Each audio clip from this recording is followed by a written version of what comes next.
Good morning, everyone. This is a CSAT key class. Most probably, this will be the last class. So let's begin. Kuina naina hauda topic macam ko wali. Dudu kaina have the cause and effect and Hi. Again, CC dum kaino ne yam live concept ni. Though sometimes soy bizu dum yaw hai tare ko. Soy bi yaw hai. Then soy dana bane ba. Kuina kaina tori is cause and effect ni. So again, akoina hana Hajik the overall in overview picture ma pi matamda CSAT ta kai nainagre have the critical reasoning. The critical reasoning da akoina first part ta kai yawe the premise yaure premise tai kai lere assumption kai ka lova then inference draw over then conclusion lakpa ko so adu singdu nainagre natra then the yamna common fallacies tare khak nainagre akoina ko so the fallacy myam du de akoi kehni adudu trap tawdaba haitare ko akoigi biases natra akoigi prior knowledge GS ki knowledge panba yadaba sing akoina khangera khangoi adu within the framework of the passage adum khumgadam neba ko so aduna akoigi biases natra akoigi prior knowledge season ba yadeba ko adugumba hadi aduduna maram policy myamam thoeba ko so adugi soi policy have the soigan ba haitare ko adu singdu koina nainagre then mathang the implicit statement explicit statement ko explicit pudi yare takpe mathau ta de clearly directly palamani and implicit hargadi imply to ko mention directly to but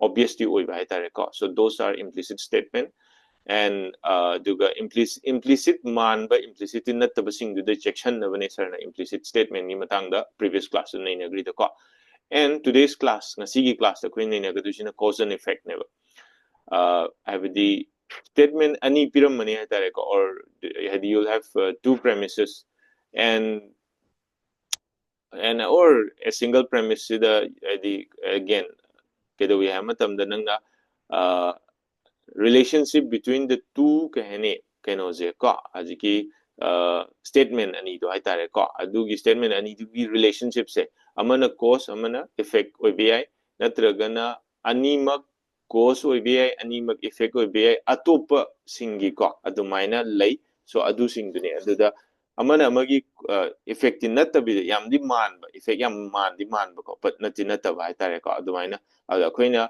question the RCG question the hangjala ko matam da ko happy channel do da aduaina do take option be yawe but passage to the aduaina clearly adu dunia have the high rate but thangnana the sentence ke thangnana kino lairam ne thangnana iram ne auna adu for example association causation gi matang da zu India sarna hai give India kaidoba got independence after the second world war ka have matam jida cause and effect pan with the yabra have the Indiana independence phangba statement A or first premise, then kedoba the incident of the Second World War haitare ko. So sorry, the end of Second World War. Ani do late ni ko aduna kedo we have the Indiana independence phangizi Second World War ni kainaga. So cause sina kaino Second World War effect na kaino Indiana independence phangba kainaga. Adumaina chatpa yabra yadeva ko after the Second World War, after la ene heta effect oini have a late can I go or after imamang the lay potuna unko course oini have zu have the after imamang the lay potuna effect oini and after gi matung the lay potuna course oini have zu late after Second World War so Second World War don't course orga India independence pang baduna effect oini have a late ko adu du gi wani ko adumaina lay gidani so na cause and effect sida koina KK Labia Pet Sida Semdo Manika Nagi Sida. One of the statement is the cause and the other is the effect. Both statements are independent causes. Both statements are effects of a common cause. And Kedoba. Two statements are effects of both statements are effects of independent cause. I'm a common cause, I'm an independent cause, I'm a totally independent oiba, and Kedoba, I'm a cause, I'm a oiba effect oiba. So adumina lay ko aduna 1 second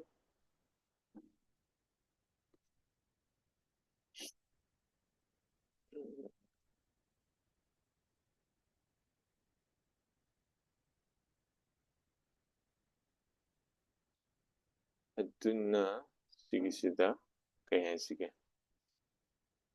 Let's say sige si hapsha hapoisira.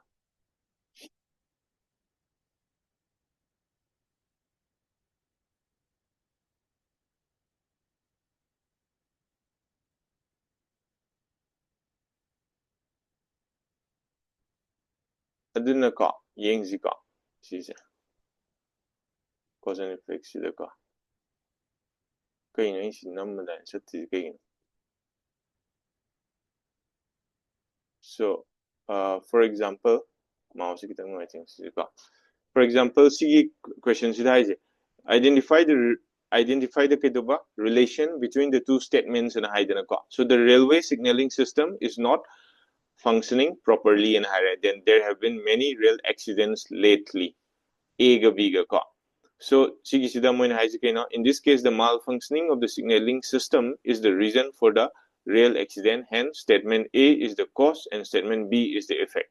So sisi yamna again aina ko sisi yaholam drain khalagadi separate in terms yare. So sigis ko railway signaling sir explain when the railway signaling system is not functioning properly. Yare. There have been many rail accidents lately. Yeah. So uneasy AZ A na handura B na handura hai matamda A na halani B na kolani ko. Always A na hane ablite A na kon basu or uneasy mari laina da basu or mari laina raga atopa cause amagi effect or mbi or atopa effect amagi cause or mbi uneasy ko. Adumaina or totally edi atopa cause ama katang na taba tongan ba causes singi effects or mbi or tongan ba effects singi cause or mbi Gyan raja. So there can be many ways. The cause and effect have a relationship with the statement A ga B ga ko. Have the let's say kedoba cause and effect is the ko kamay laini. Cause and effect ay tare ko. Cause and effect is the kuina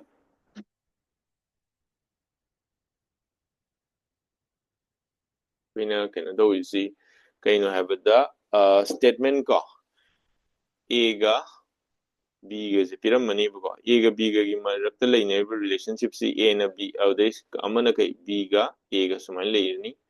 Then amana A is that it is the cause of and B is mazu kai dawa cause of kai mazi of some common oiba ko C gi sumaina ka asile BI there can be different types ka audai mathang da kai oibi ai matam da some C gi kai dawa A ga B ga sumaina leibisu yai ka.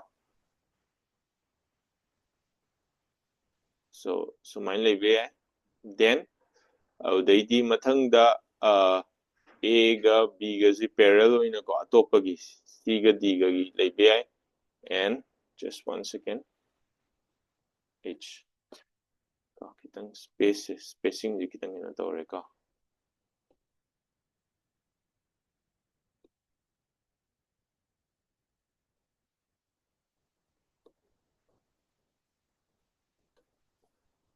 Or natragana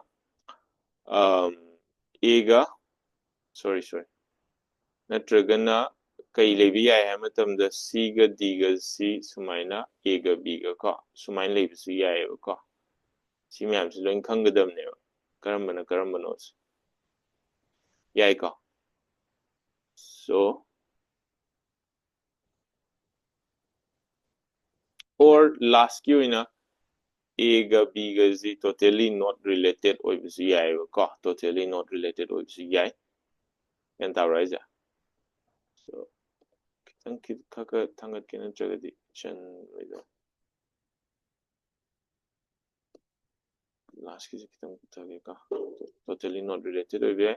So this is the first one, simplest one, 2, then this is third, this is fourth, this is fifth, and this is sixth ko. So aduna cause and effect relationship sida akoina kada we have matamda we can have this many types ko. Even actually see this many types as hoi yare one see them pun na dum one a is the aseng with the one see kitang nungai tre see one or lo see na two and ni ka and see na three see na three or ni see na four or ni see na five or the ka and see na six or the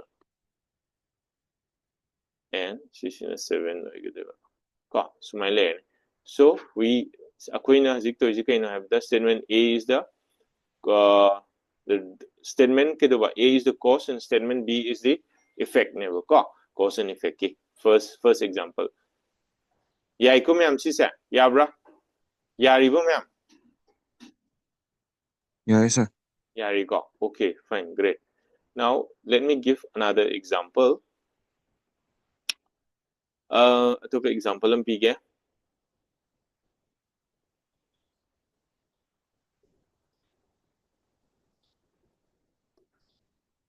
aduga ngasai gi kaktat krage si ko si pazade ji kido kitang kana to mong pige to me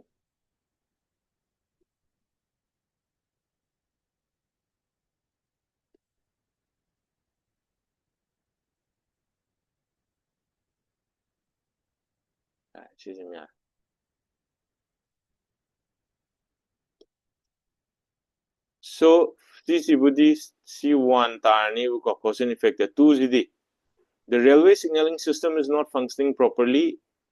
There have been no population control measures implemented. 1, 2, 3, 4, 5, 6, 7. Karambo ini haro. Choose toro. Kalaga.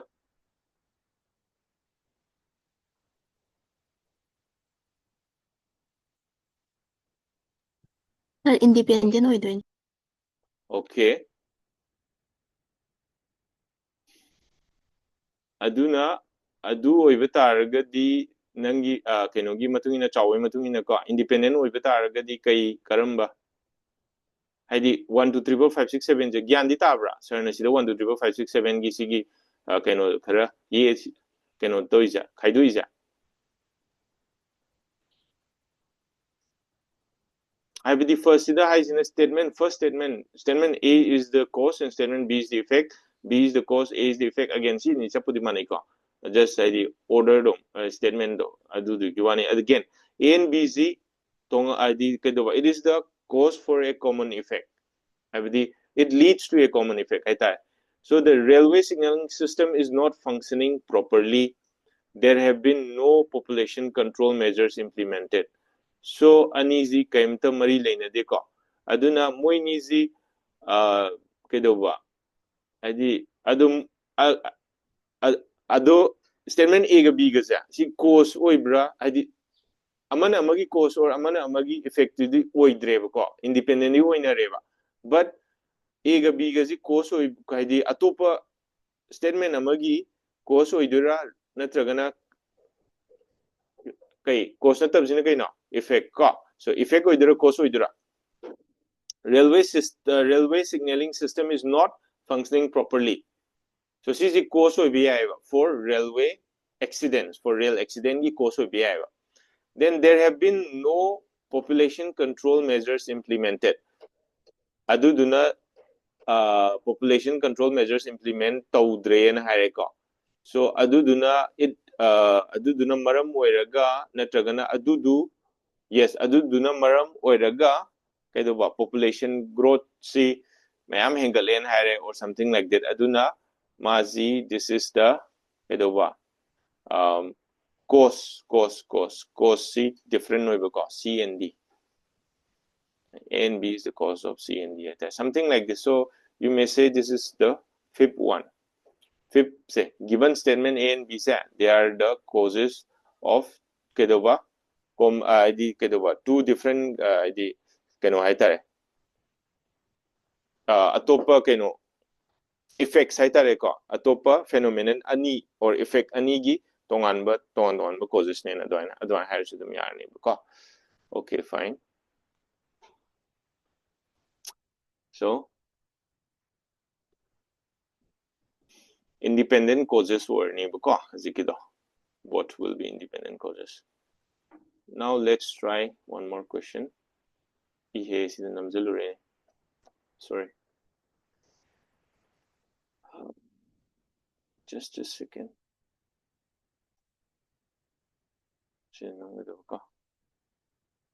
Now try this.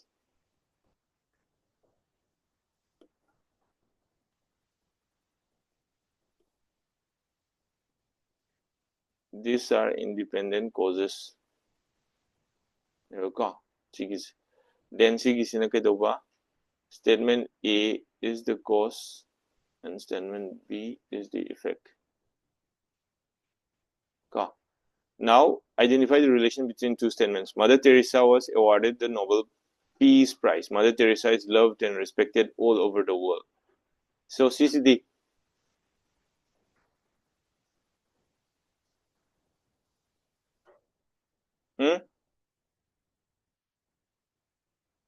Sir, 3 어디도 많은데. 3 is it? Not this. 4 ba? 4. Okay, the common cause to na kay. See, Mother Teresa is loved and respected all over the world already. Mother Teresa was awarded the Nobel Peace Prize. Adudi nang 2 hagadam na tro. 2 hagadam na tro. Mother Teresa was awarded the Nobel Peace Prize. Kaidobagi Nobel Peace Prize pangino on hamatam because she is loved and respected all over the world. Sina trun haning is adudi effect Nobel Peace Prize na effect ni and mazi my cause to na she is loved and respected all over the world na tro. Mane bako. Okay, what about atay gaidi?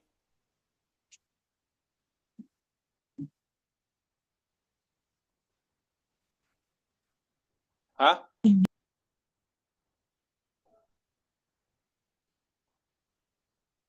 Kayo ka ang kumagtisa? 2제 도 뭐도 말이야. 2제 도 뭐도 말해 bako. Okay, fine. So atay di Suraj Chauba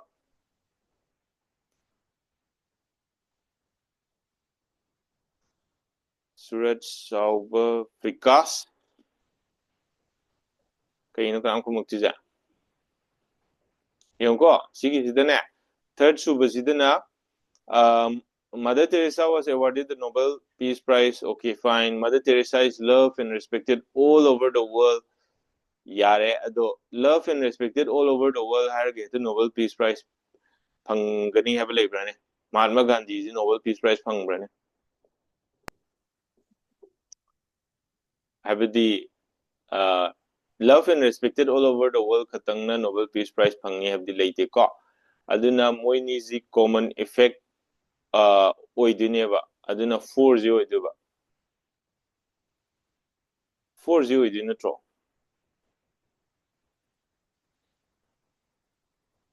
Kaigino hay matamda ko because Mother Teresa na mana exemplary oiba service to the poor and the needy auday magi mayam kaidoba mana sacrifice mayam tawbodo yantai ko for the upliftment of the most kaidoba kahini ko kahini khaidagi sotharaba sections of the society hay tare ko aduna adusing dugi mana tabak mayam tawbaidamakta she was awarded the Nobel Prize and she is loved and respected all over the world because of her exemplary service to the most underprivileged sections of the society.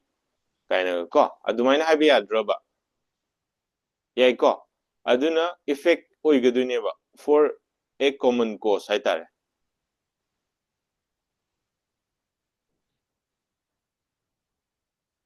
What are effects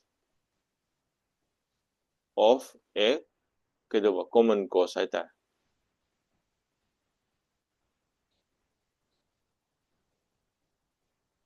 Yay ko yabra da bro. Isaac. So Matangda kakrage. And then let's cancel it. And I will add some more question. Mother Teresa Togreka. Then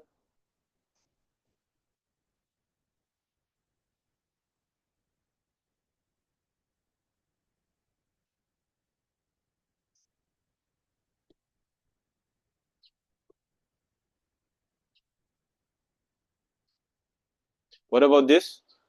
Identify the relation between the two statements. It is not possible to travel by local train during rush hour. There have been many rail accidents lately. Choose star of 1, 2, 3, 4, 5, 6, 7.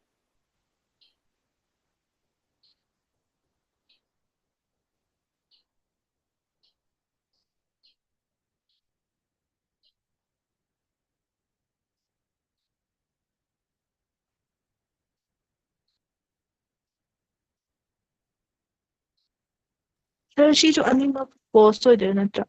Maybe Common effect oidong male. Common effect okay. It is not possible to travel by local train during rush hour. There have been many rail accidents lately. Okay. Common effect common effect oiragadi option number 4. Okay, sir. Okay. Now the common effect oirabanina common cause to the kay.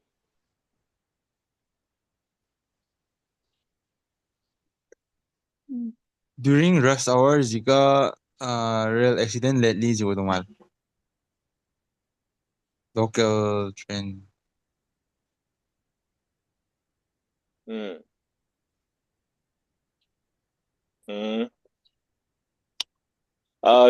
is not possible to travel by local trains during rush hour. So rush hour da akoina travel to hadi ngam deba ko rush hour da kay gino hay matam the poor maintenance lay kaina ga doina higher yare rush hour sida ko aduga adugi poor maintenance na muka there have been many rail accidents lately kaina ga durgadi common effect oiba yabra yai aduina torga yai ko hadi kaino di poor management natragana maintenance or whatever mismanagement kaina ga doina higher yai. So yes, you can say it is 4 ko. Now, these are the common effect common effect or independent effect. It's not possible to travel by local train.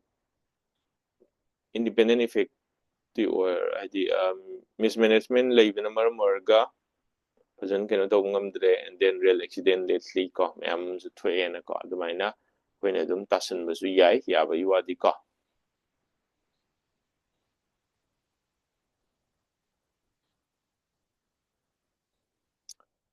Aduga audagi akoina aduda muka yamna sigise common effect sida we have the travel by local train during rush hour. Aduna akoina sigise 4 si kitang 4 ga kaino gaze kay gaze 4 ga kay ga 6 ka biga ka 4 ga 6 ka sida kitang kaina tawba ka choose to seba amana kay independent effects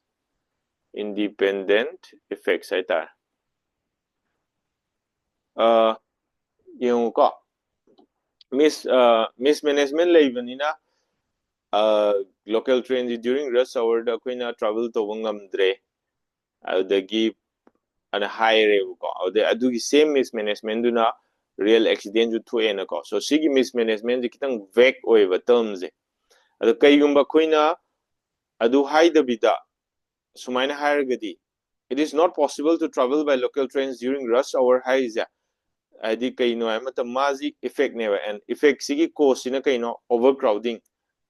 Due to overcrowding in rush hour, it is not possible to travel by local train during the rush hour.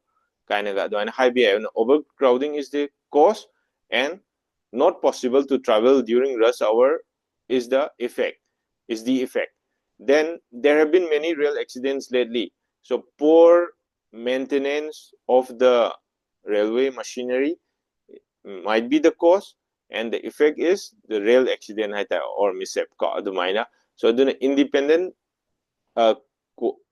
causes ki independent effect haigadra ka adaina oirasu yadra 6 oirasu yadra 6 na di hena strong oibra haibadi overcrowding laibana maram oiraga local train do the travel to, it's not possible during rush hour, and overcrowding is the cause and not possible during rush hour is the effect. Adagi di poor maintenance of railway machinery or whatever adu do not cause and effects in a rail accident thokalakpase ko adana. So 6 in a hena more likely or 6 ni hena sanai ko for the gidi ya bra jaya de Yai. ya ko. So still mem dang to si duga. I'm sorry.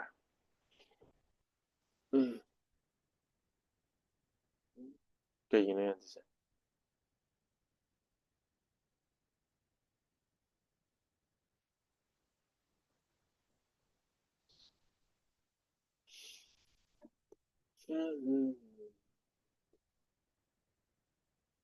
Try this one.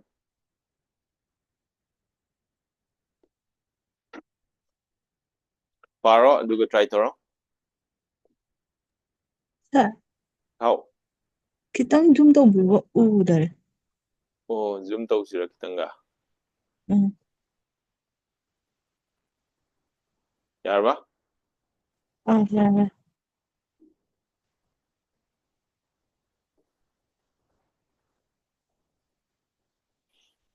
Sida hai zike no. Ustad Zakir Hussain is a genius who has composed amazing musical pieces through years of determination and hard work. Ustad Zakir Hussain was awarded the National Award for Outstanding Achievement in Music.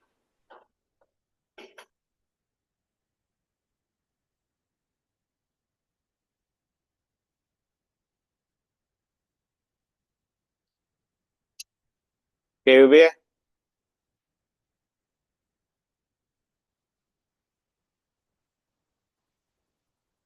yes, ma'am, Hainaro. One oido male, sir. One oido male baka. Okay, fine. Kung mamangi de kaya to.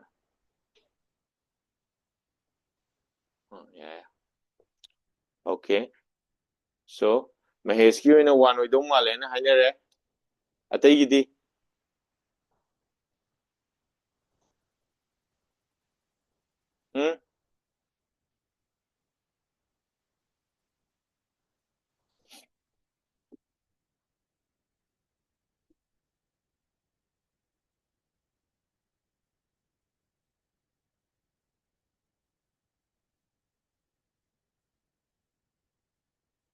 Reply period kanano. B is the effect, A is the cause ka. Suraj ki hai. So okay, fine. So yes, B is the effect and A is the cause ka. Then you may say this is one of them where ka. See them yare. One to them when be ka. So smile. Now okay, fine. So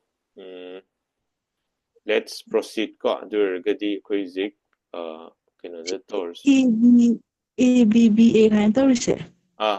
See, I'm to explain to you. Oh, sige Sina sir. question to you. Sir na A, B, and high statement si ani pirakani buko A ga B ga. Nagi passage si dagi statement ani local kaneba or whatever. Adana adi si statement ani B matam statement ani zigi A ga B ga marakta level relationship to. Adu neva question si hangi. In the given situation, identify which statement is the cause and which is the effect. So statement A empire, B empire. A do na cause, B do na effect.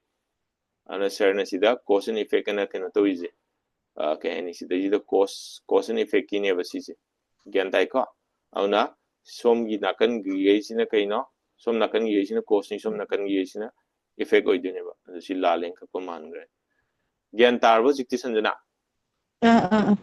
ꯑꯗꯣ ꯁꯥꯔ ꯃꯈꯥꯒꯤ ꯑꯃ 7ꯒꯤꯁꯦ ꯑꯁꯤꯗ ꯃꯌꯥꯏꯗ ꯑꯃꯨꯛ cross ꯆꯤꯡꯉꯦ ꯑꯁꯤꯁꯦ ꯑꯩ ꯍꯪꯒꯦ ꯇꯧꯔ ꯑꯗꯨꯝ ꯍꯪꯗ꯭ꯔꯦ ꯑꯅꯤꯁꯤ ꯃꯔꯤ ꯁꯨꯡꯂꯩ ꯂꯩꯅꯗꯦ ꯍꯥꯏꯕꯅꯦꯕꯀꯣ ꯑꯗꯣ ꯃꯔꯤ ꯂꯩꯅꯗꯕꯅꯤꯅ independent oiba cause or independent oiba effect gumba oigaduni so again mari sungai leina they have the for example the sun rises kedowa in the east kai harga or the I ate an apple today guy mari kem leina de nani da oh hani can they go absolutely I do ta koi nata nahi do kem the relationship kem the later do adu duni so sigi poche muka nangna sir adu the 6 natra 7 the ohen ba ya 5 or 6 the chan ba ya da yai ko adu do either 7 can be si jem tang height to the yar ai laptop se kitang pick per laptop oi ba du gin so si natra gana si oi ba ya 7 je ko ani jim ta mo oi ba ya adu wan haidi ani du tongan ba statement gi natra gana adune even natragana a na cause or b na effect b na cause or a na effect or bi khangde koi ko tamba ngamde so atopa way ju lei bi for example a ga b ga sumai lei ba ta c ga d ga natragana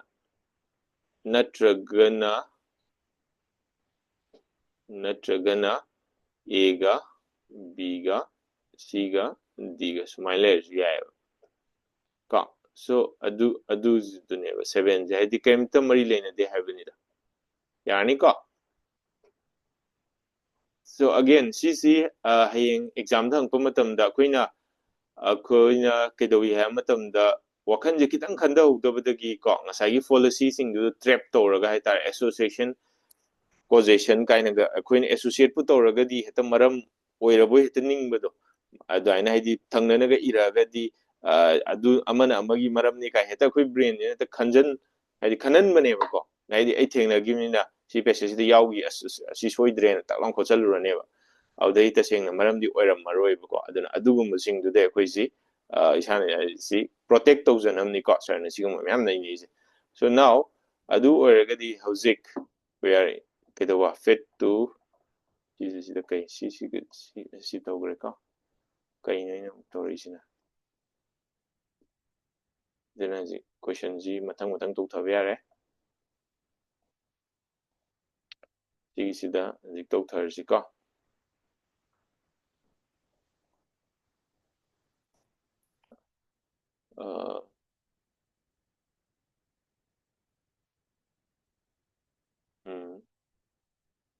question ji matang to thar ji so noi karam badagi dum to ji ga UPSC 2024 2023 2022 ko dum china chunga dum noi na apam bado dum khan be yare sida ji da ko china dorga khan be yare so 2023 2024 latest to jira 2024 dagi ko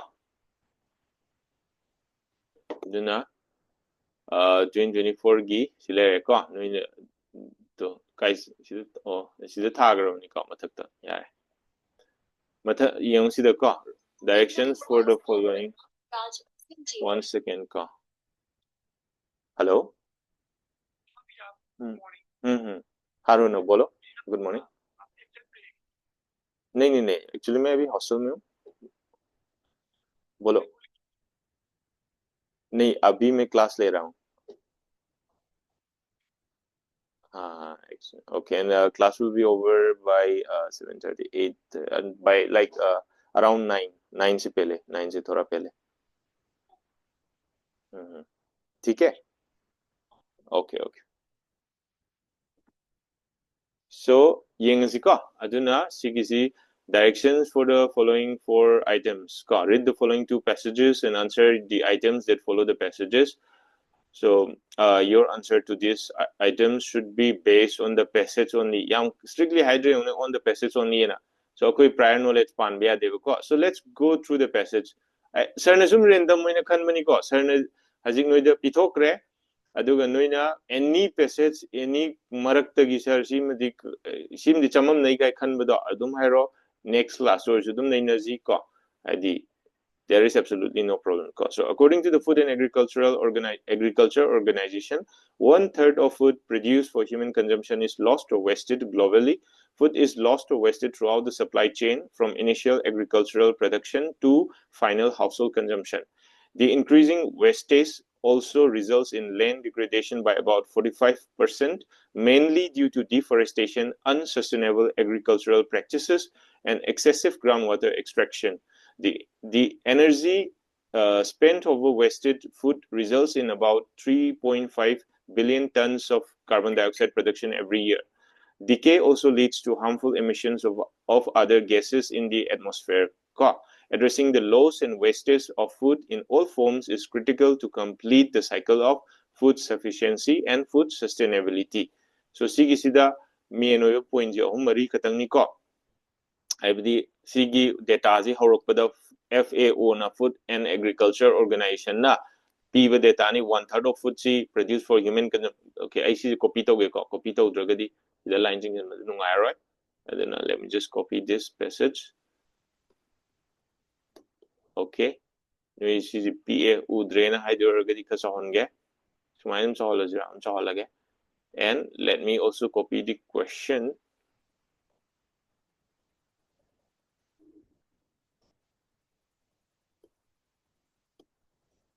Suraj.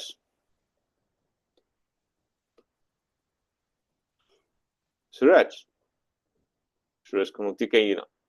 Suraj tadabra.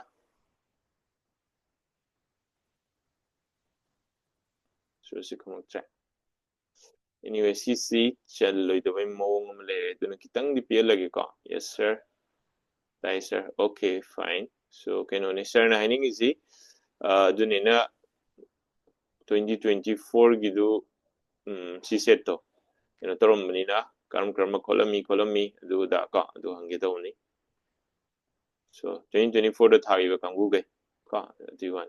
Anyway, fine. So see sumain direct question number 3 saw was in manner of phone keje madum manner maleka kitang ka kenaba. So paro ka and noi hana khalo duga sir mo harake ko khalo do haro sige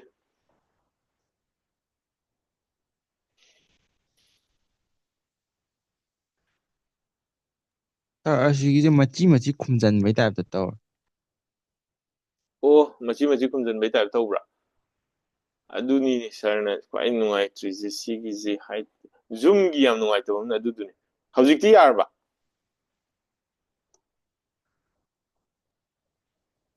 yarba yone hawjikti ꯃꯆꯥ ꯑꯃ ꯂꯩ ꯃꯈꯥꯒꯤꯗ ꯑꯃ food sufficiency ꯍꯥꯏꯗꯣꯏꯔꯥ food efficiency food sufficiency and food keno haba sustainability haba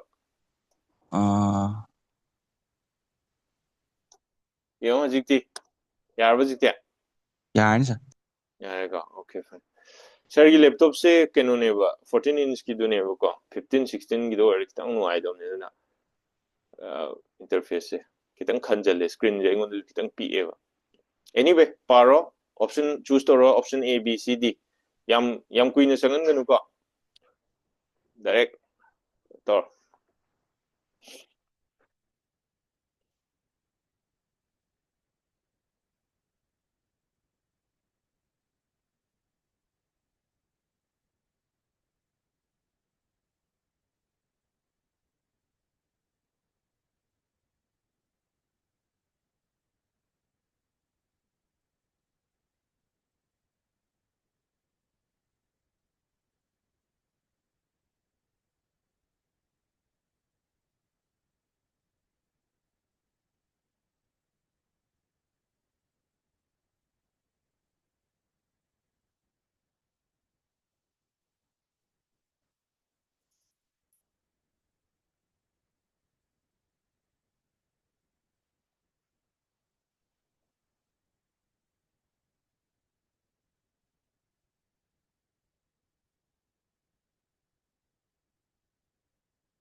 Ay, bro.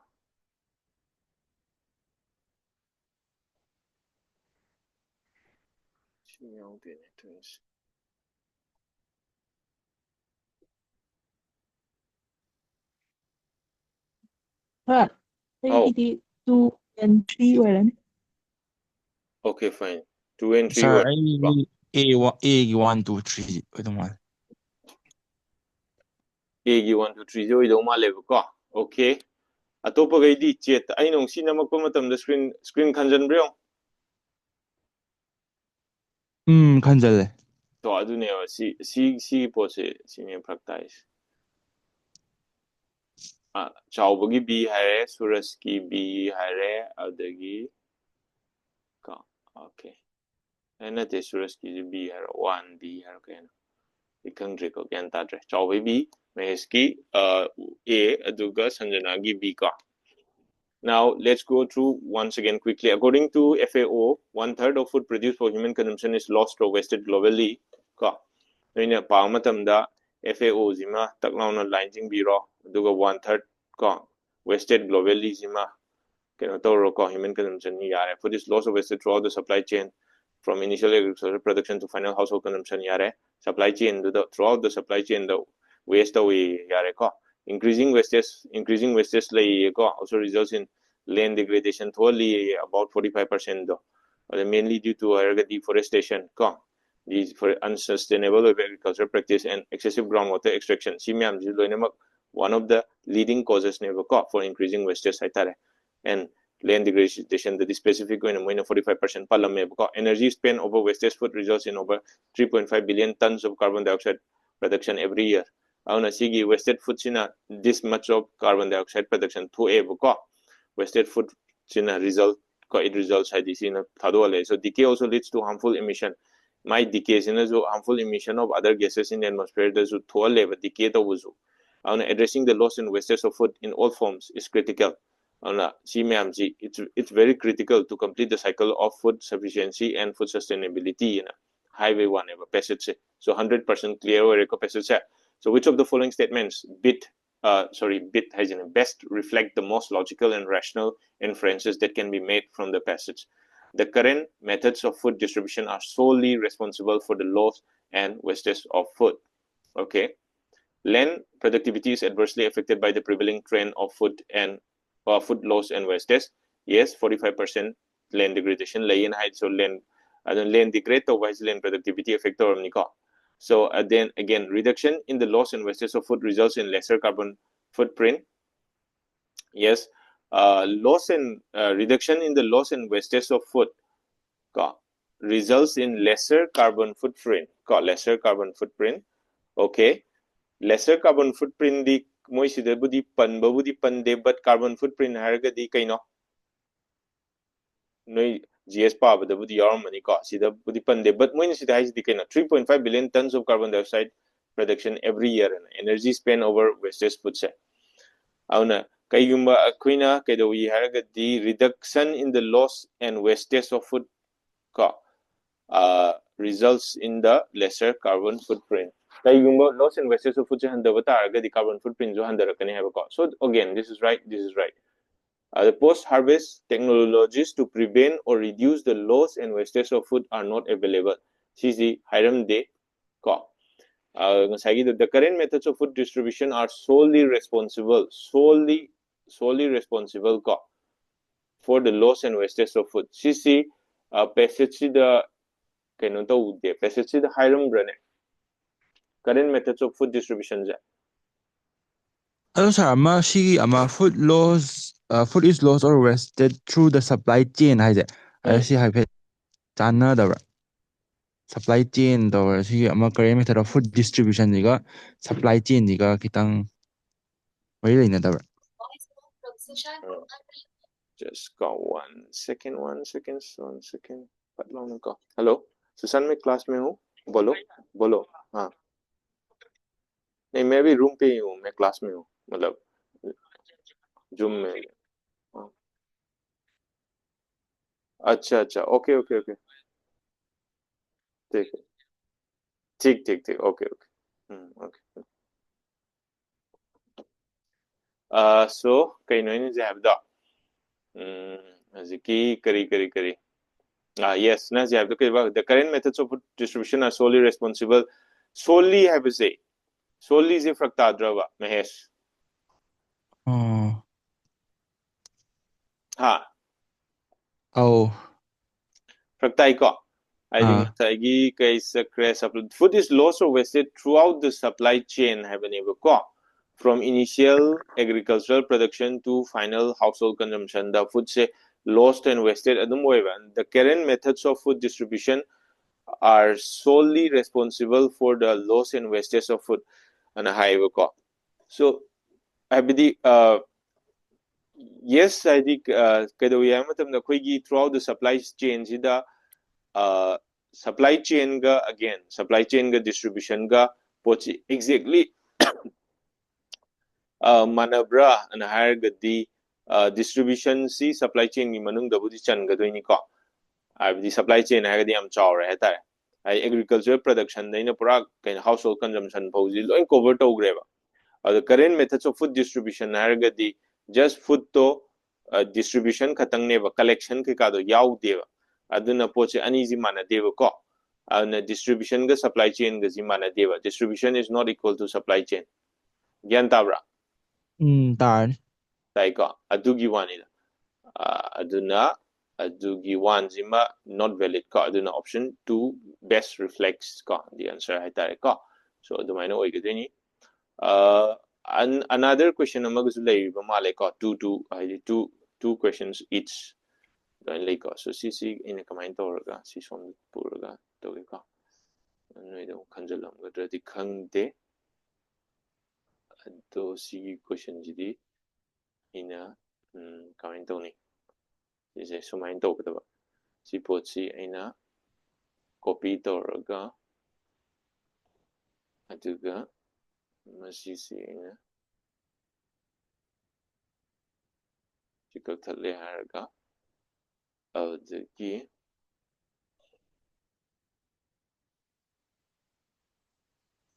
copy paste ka se adudi try this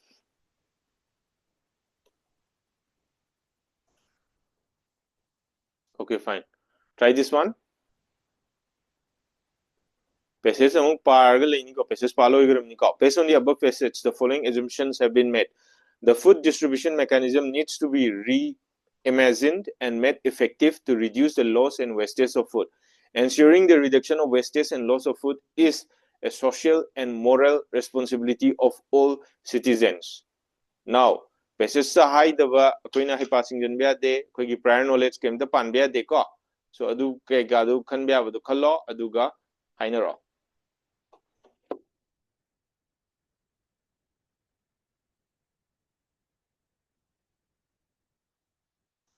kananom hairakre answer je dies B sura okay 812 physics se kya tara 823 nasai answer onate 2 gina A have ko okay Marakta One only. Tanzania. okay Option yes so one only ka one only hainai one only chaw was one only ka yes one only si gi simachume the food distribution mechanism needs to be reimagined and made effective to reduce the loss and wastage of food and ka auna whole sigi ma'am sigi no have the sigi passage sidagi following assumption can be met now ensuring the reduction of wastage and loss of food is a social and moral responsibility ka idi koina passage sida implies to de adu kem high de ko aduna sisi kedoba within the framework of the passage oidreba outside the framework of the passage chat kre aduna si oibe yaroi aduna one only yare ko sumaina khan ga dune ba akoina question ji koina choose to matam da ko let's try another question asim ne tien bro okay question number 3 oibe ni ka okay yeah.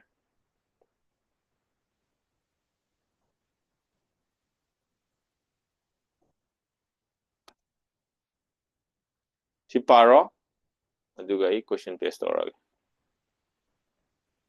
par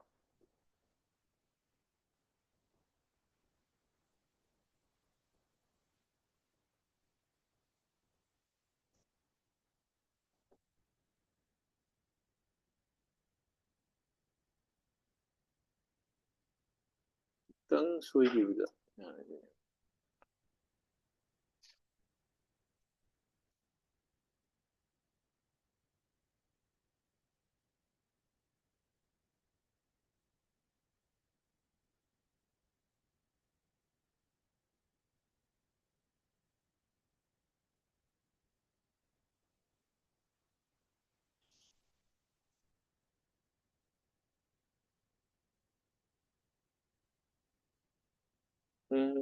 Kainam Zilre, Katainam Zilre. Duplicate the one.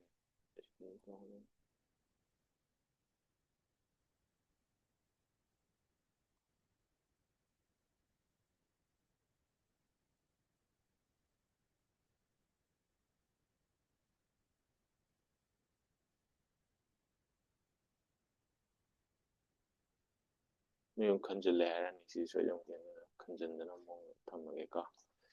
Yare. So option kay ma'am. Paraduga kinantong naro ainaro ka. S. Inflation rises. Even governments previously committed to budget discipline are spending freely to help households. Higher interest rates announced by central banks are supposed to help reduce modest fiscal austerity. Because to maintain stable debts while paying more to borrow, governments must cut spending or raise taxes. Without the fiscal backup, monetary policy eventually loses traction. Higher interest rates become inflationary, not disinflationary, because they simply lead governments to borrow more to pay rising debt service costs. The risk of monetary magi sigi terms sisi sarju khangdeba ko, so we will see that later ko. The risk of monetary unmooring is greater when public debt rises because interest rates become more important to budget deficit and higher. So it's a kitang tough passage si were. So noi amtanga page ju paro sargi oine di yarni hadi question yenga if required ay onka pa deni ko. So question yengsi, which of the following statement best reflects or reflect the most logical and rational inference or inferences that can be made from the passage? Central banks cannot bring down inflation without budgetary backing. Budgetary backing. So, hypothetically, the effects of monetary policy depend on the fiscal policy pursued by the government. Now, sige po siya Both 1 and 2. both 1 and 2. Okay, but both 1 and 2 according to Mahei's law. So, okay, fine. Vikas ti tariba. Vikas nga sa isang kumagtre. Okay. All right. So, ang tanggapasi ko. Vikas tayo sir. Nasayadagi. Okay, fine. Vikas su paro adugo option hero atay sura sauba ka sanduna Mahesh. Day ka na. Sura ba? Vikas ka. Yare. So, loing kumnaro ka. So now, let's read it once again. As inflation rises, even governments previously committed to budget discipline are spending freely to help household. Inflation hengalak na maram moiraga moisi kedoba budget discipline do adudu kedoba leitreba ko habedi budget discipline habedi strictly moigi budget allot to potu moina follow to dre to gaireba ko and moisi spending freely yam free na moi budget ki wang dai ta henjan pusal laga or whatever anything toraga to help households ko inflation yam no wang kalak pade hatare auna asu kai thagado henjan kai thare ko subsidy hena pire or whatever.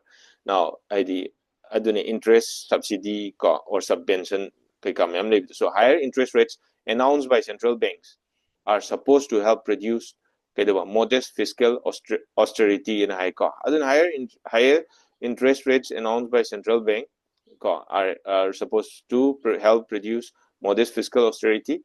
Austerity have the sanctity type ko, because to maintain stable debts while paying more to borrow, governments must cut spending or raise taxes. And a government tax pangende hingat di hazizik pangende hingal idana ko do we have the moigi debt to handanam ne ko or raise taxes.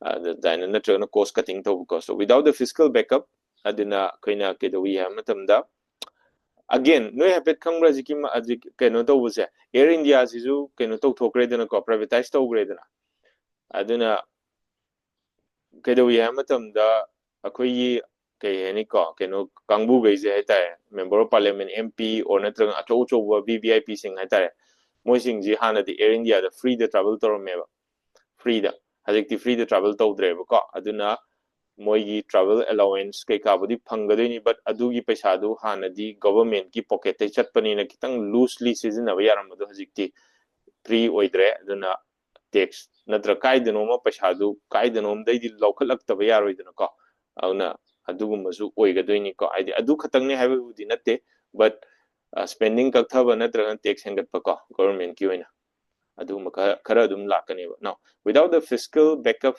monetary policy eventually and a fiscal backup like the monetary policy eventually loses traction habadi it slips or monetary policy fail or fiscal backup like the habadi fiscal have the government by the fazana like the so higher interest rates become inflationary and interest rate yang wang uduna pochi kidawi loinama tangal le then not disinflationary ko andan by mota because they simply lead governments to borrow more to pay rising debt service costs and higher cost. So the risk of monetary unmooring is greater than public debt, blah blah, because interest rates become more important to budget deficits.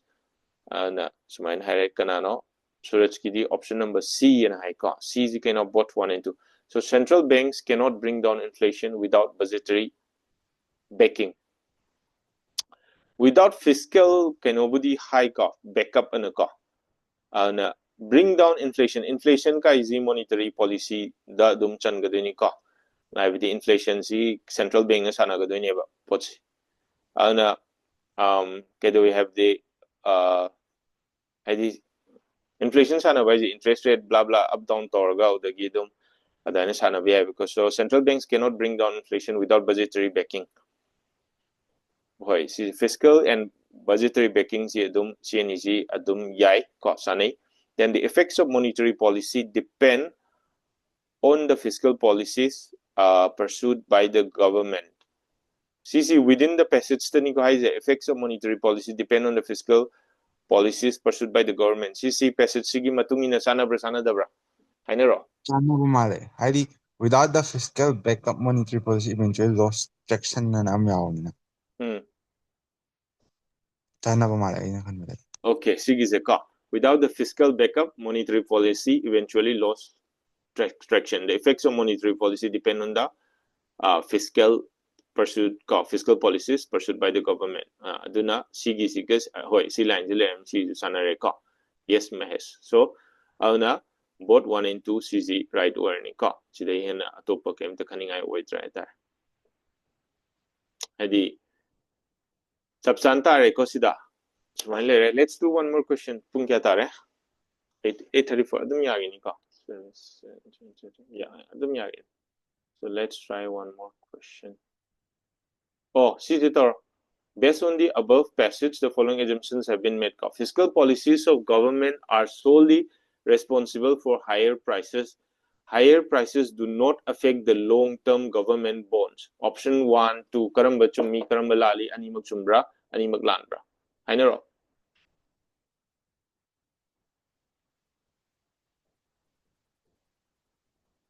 Hairo. D. Yes. Suraj D khale, Sanjana D khale. I should deal with one. Chauba Mahesh D. Okay, fine. All right. Okay. Ma'am lo ne mug D khale ka.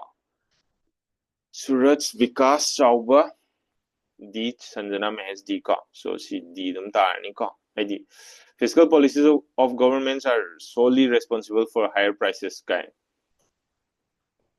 Not mentioned. Do not affect the long-term bond. Not mentioned. Aduna koina long-term bond kaina koina ID. Koina kena to waya deva. Outside the framework of the passage sa pasunga ya deva ka adu diwan. Anyway, fine. Now let's move on.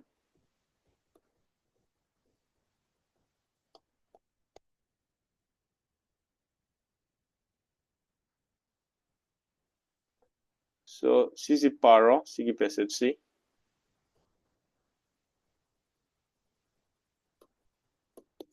Please read this passage ka. And okay, adum matam yam changdana hazidum pathusi ko. Today, if we consider cities such as New York, London, and Paris as some of the most iconic cities in the world, it is because planes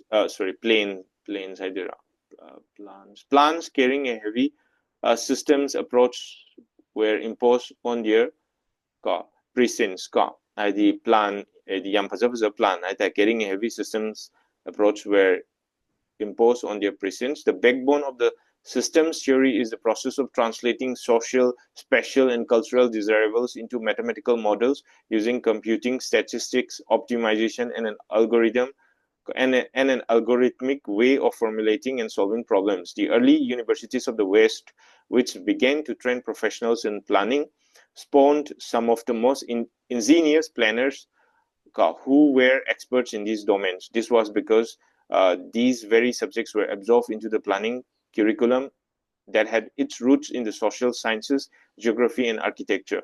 Planning in India and its education differ from the West.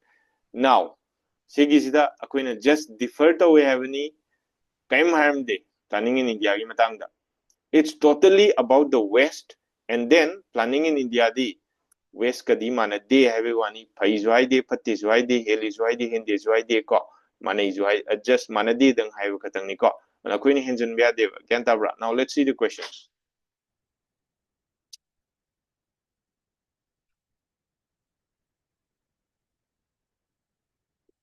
Question paro. Sir, question I think there are two questions ko question number do paste okay. यार question number दो paste हो चल रहा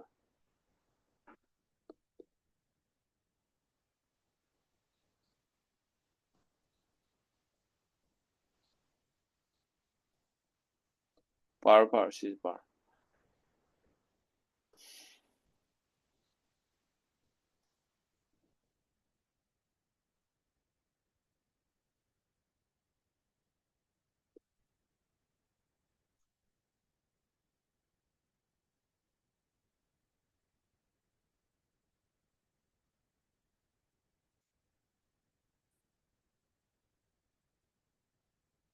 ka which one of the following statements best reflects the most logical and rational inference that can be made from the above passages?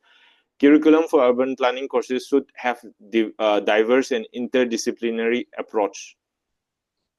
Now, this question is based on inference, rational inference. Inference, logical and rational inference. Now, in India, city administration is under bureaucracy which lacks formal training in urban planning and management. In India, the management of urban areas with high density of population and widespread poverty in our urban areas. Kay tare? tar. Vikas ng di hai di kayo na. Oh, masay gira, Vikas. Okay. Yarbo? Mayam, yanabra basi se.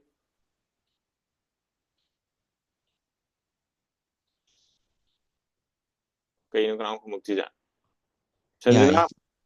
Mahes yare ka. Okay. Sanjana Chauba? Vikas? Yarbo? Oh, yeah. Okay, I do regret si kumo. Cheese. Try this.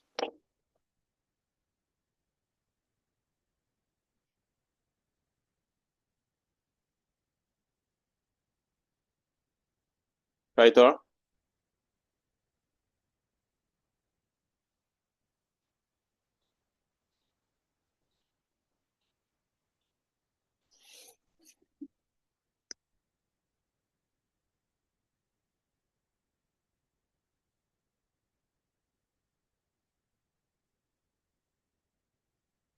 Sir, she's Edmondson 하이버니나 only one joy the one. Assumption okay Mahes ko isa support na ba assumption ni have ni na ama hare ko anyway kam kai de let's consider it so atay di ma'am hanero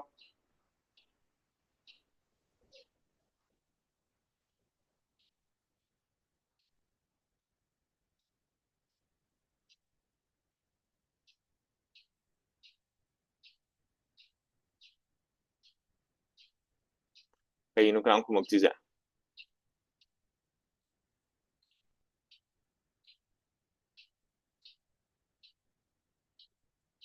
Kitang samun naman. Ang piyanis. Suraski D, either 1 or 2. Because D with male. Okay.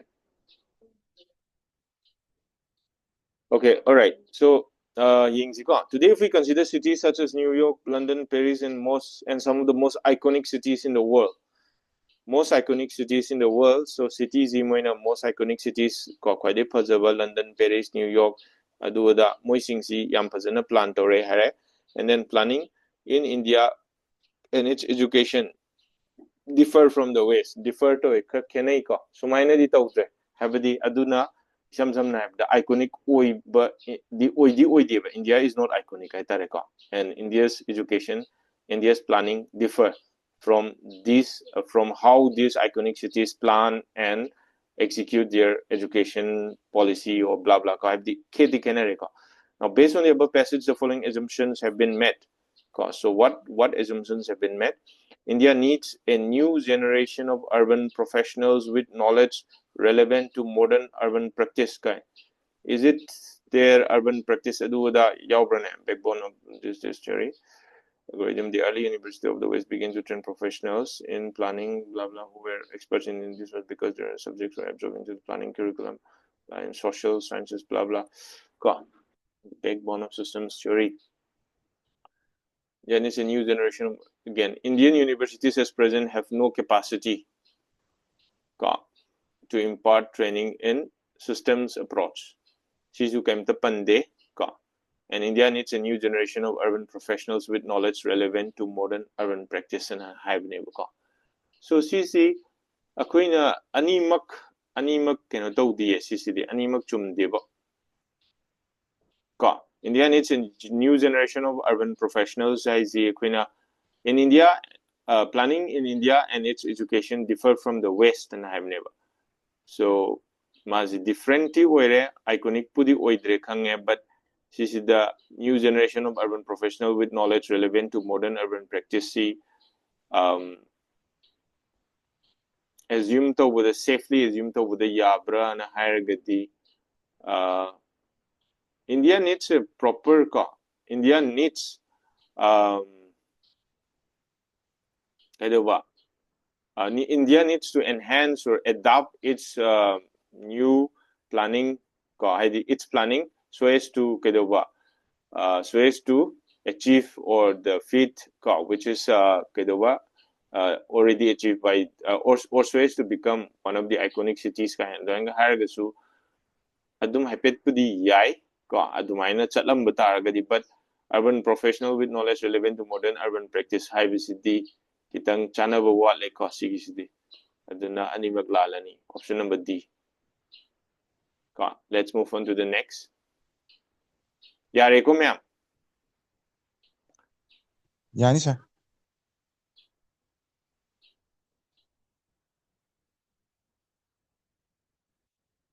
Aduna yengasi makha yengasi ko.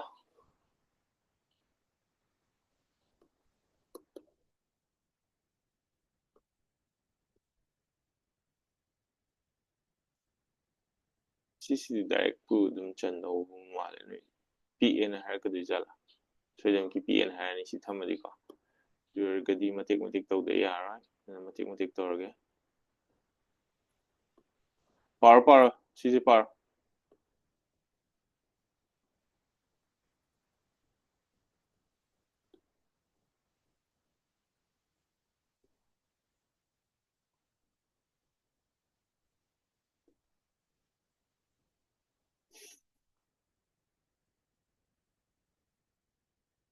Ihe aina par hai noi kaimtas noi di show tau de. Par.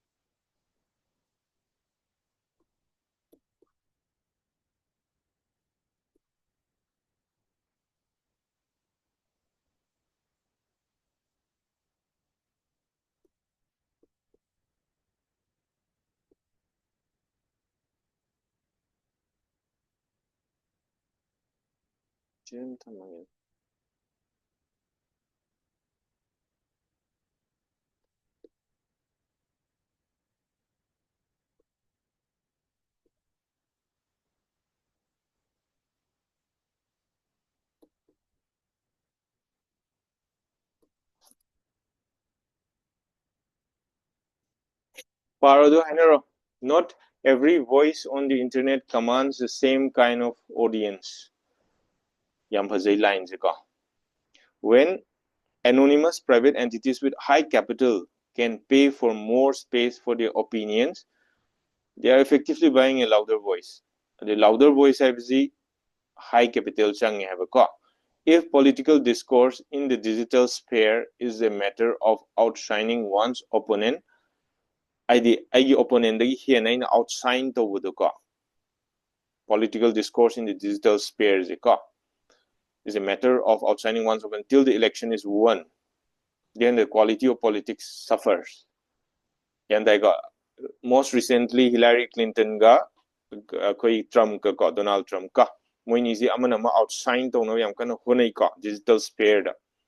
So the focus of social media is restricted to the promotion of content that generates more user engagement regardless of how inflammatory the content may be.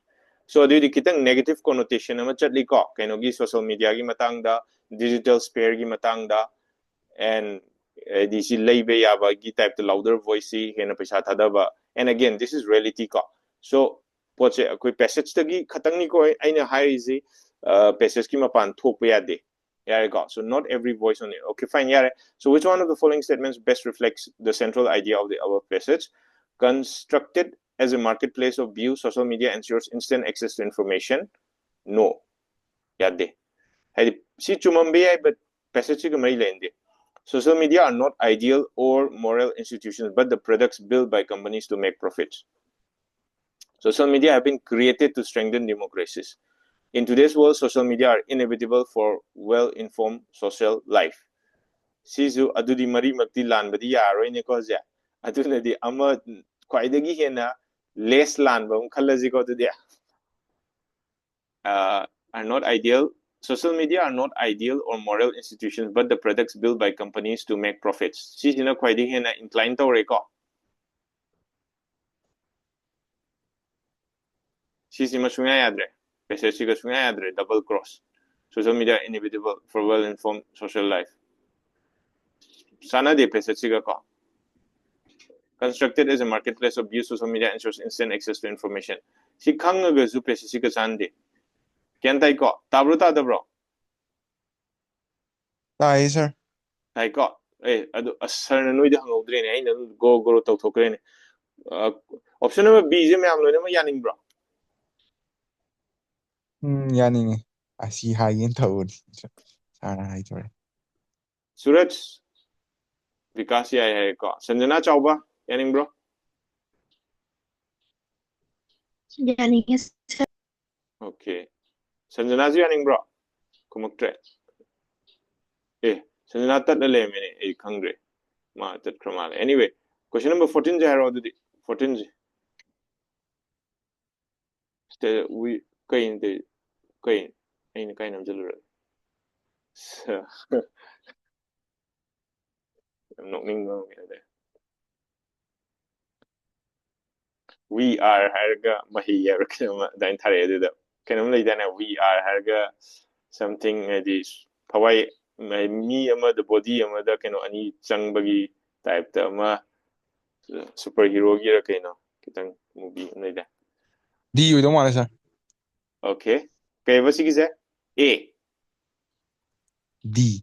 D. Okay. D we don't want label. Let's see. Based on the above passage, the following have been met. Internet is not inclusive enough. Okay. Internet can adversely affect the quality of politics in a country. Kay nang D we don't want Sigi one jibudi internet is not inclusive enough. Si madi assumption lo ya roy.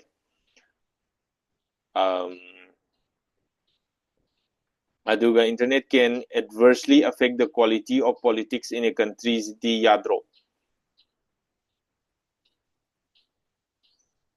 kaigino YD Mahesh YD internet ke haidi peses ki wangbara chatpa yade haidi internet sem tap supan pandabda. no is internet pandi ka internet ni Oh, lize everything yeah, is I about get. internet. Mm, Now hazik kitang statement one the controversial di oidi neba oi bisi akoina hazik lum basi karam mane lum mi si sigi teksi lauthok sira or amkam cross talk thachira ji khana zeba. Internet can adversely affect the quality of politics in a country. Jineva side the si passage si the ngang is adi pasayana paiba me do internet to kabzata wait type that their voice will be louder. Ko and again election with the outside to ai opponent to in outside to no one digital sphere da ai ngatang the cha gaya ka hena bu indi da adu gi type the lak na maneba auna the focus of social media it's promotion of content never more and more content as the users engage to no as you can TikTok Instagram and all that lots of bullshit me am real kai kam am tholeido user engagement and and promote blah blah id adumine lay because of how inflammatory the content may be regardless of how inflammatory the content may be content na whether again sigi matang is so id yamna keke koina taina ngang wi da tamakpa keke me am lay dan id aina si wa mangang jing ida adu wa du tasengna achumbara then adu du kaidoba mingonda harm tawbra tawdabra then tasengna kaini adi whatever and then kanagadra haibra adu sing du loini yeng kanda ahummak loina satisfy tawgadi ngangu natragadi nganganu kainaga adanga haidana adu ain tawna koina anything thabam taw matamda adu sing do aidi aina kayumba pot ama yengba matamda adu potu tasengna kanabra ingonda and then dagi atopa kaheni ko adu du tasengna fake la or just time pass kira adu da adu makekena am yengaga koina khatok pe ai ko real life to so but that's another thing the yengazi based on the above passage the following assumptions have been made internet is not inclusive enough I will see first line the high say not every voice on the internet commands the same kind of audience ko si sina chuman gre ko adu nai si cross ko thalage aduga si adum double ohellage ko aduga nang sai gi d di adum lalani ko d di oiroye on a both 1 and 2 you know, if the internet is not inclusive enough, as in not every voice on the internet commands the same kind of audience. Have the inclusive higher gadi ma'am loina ma konjan ba chap manana phang badune ba ko.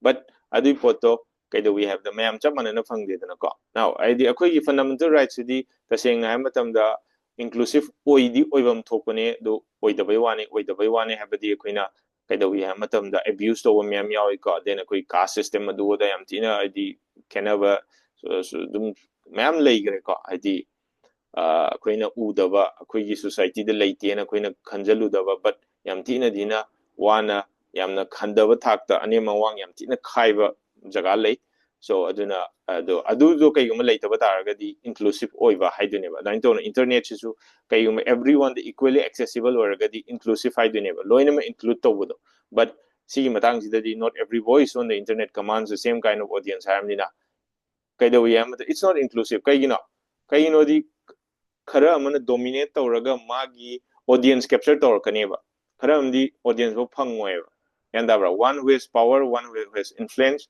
will capture the audience and those who don't have the power and whatever those who don't have the say they won't be able to capture the audience so it is not inclusive ko and yare ko si se one ga two ga se ma'am lo ne mag yar ba yani sir.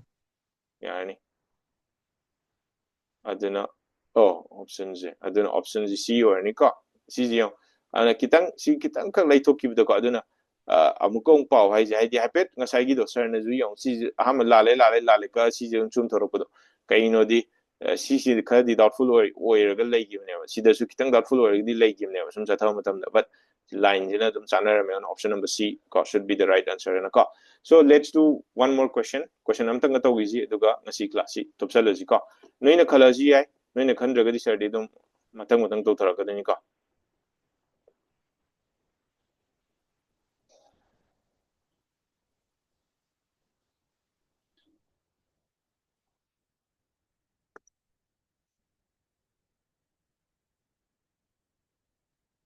Chizi Patharo. And I will paste the question.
Think on ja.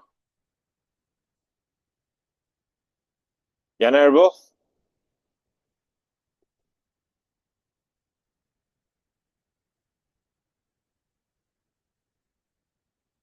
Yanerbo, ma'am.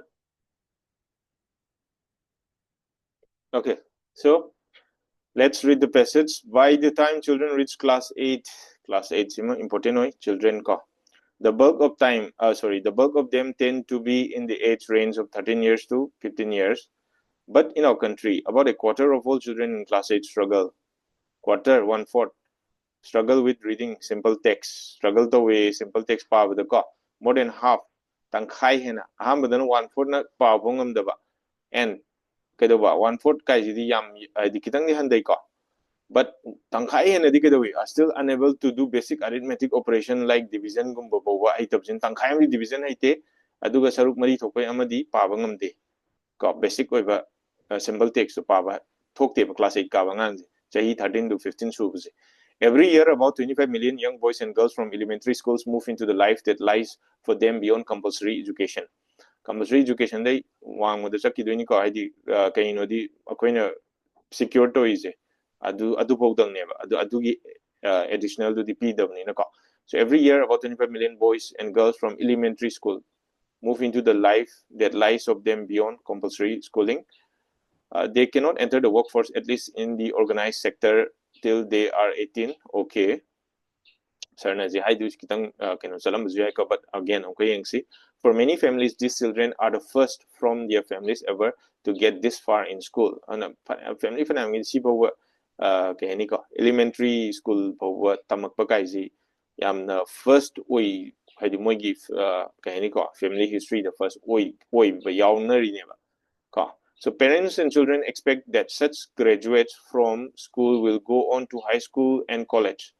Graduates are graduation anything can pass already. Such graduates from school will go on to high school and college. Hardly anyone wants to go back to agriculture. Okay, fine, they don't want to go back to agriculture. On the other hand, abilities in terms of academic competencies are far lower than they should be, even based on curricular expectations of class 8. Abilities in terms of academic competencies are far lower than they should be, even based on curricular expectations of class 8. Okay, fine. So based on the above passage, the following assumptions have been made. For effective school education, parents have greater role than the government. School curriculum that conforms to today's requirements and is uniform for the entire country may address the issues brought out. So, option number 1 and 2, kay karamana kwai hena chane. A one only sida chane. Ado neither one nor two have yabra. Neither 1 nor 2 has yabra ba. Ado one je chana da udi mala one katang. Okay. Parents and children expect that such graduates from school sima parents sidai hena topam from the panbra parents pandeko. So for effective school education, parents have greater role than the government. Kamaina no hining is si pesa sida. Ado sir, kaino highly si pese sida government ki ado kay hani sumain school ga kay korpo do am da pandam na ID neither one nor two je asini na chana do one. Okay, fine. Adu nin na one chani ha ga di kai no hang ka do ne ba aduga adugi wani da so atai di Suraj Chauba me kedowa Suraj Chauba Mahesh Vikas Mahesh pudi hai gre ka Vikas ki di hai Suraj Chauba I know now sigi whole entire sigi passage the ka how is it mana some particular section in class 8 ki कहने sisi mother focus tore then aduga paba phobo thoktaba saruk angang 25% amdi paba thoktre 50% hena division bo haitre ko adudaidi chahi gudingi 25 million young boys and girls from elementary school they move into life that lies beyond compulsory schooling they hendo oga muji workforce the organized sector the changbang ngamaroi they cannot hide 25 million boys and girls ko and many families ki di kedo children swine school da keno to why mo the first time oina ko di sangini and then kanam to agriculture da haning di haitare ko aduna kedo we have the and parenting expect to mo ko they'll go to high school and college and blah blah blah ko so on the other hand abilities in terms of academic competencies are far lower than they should be adagi habidi moisi elementary school do learn in high school mathang graduates the college or whatever adwaina mathang call chat ki bagi expectation tham agriculture the hanan ningak te hanan ning deba but adu oiduna su kaida we have the high college or high school sangudriba singje moi academic competencies aduki matik low oiba even based on curricular expectation of class 8 type of hen low oiba and this reality ni ko habidi again akoi reality je panjan badi ade pese da but adum thok ta banate manipur de sudum yawi some section and then up bihar and so many states haitare ko sigum basida so degree di me empire ga basic division basic line am english da pawa haitaba khotaba adum haidi to adum sometimes topper ta ga yawrai duni ko haidi adoina ado loinama haite habdi nati ko ma'am हाइबिसु लई but हाइतबसु ma'am लई हता aduna adu wani ado si matang sida di for effective school parents have greater role guys passage sida sungan pan deko it's not mentioned in the passage then curricular that conforms to today's requirement and is uniform for the entire country guys passage sida sungpan pan deko aduna bot ko neither one and two so this is the last question si mata orji adu ga ngasi class when up to orji ko so please go through this question. Which one of the following statements best reflects the central idea conveyed by the passage? Total eradication of poverty in the country will resolve the issue of underperformance of our school children. Eradication of poverty. Chisi not ado horen namuka ampo chumamdraga di amul laksika. Monetary incentives to parents and teachers is a strategy to improve the. It's a big no. Public policy should ensure that competence and achievements of young people are aligned with their expectations. No, India is not going to take advantage of the demographic dividend unless some school pass outs go back to agriculture. No, adu ragadi sisiga da amula aziko biga digadi it's a big no ngatani ko auna the public policy should ensure that competencies and achievements of young people are aligned with their expectations. Okay, no answer ko magpayawna re si male chawbugi si male noi hana haina ro ne 904 ka noi hana haina ro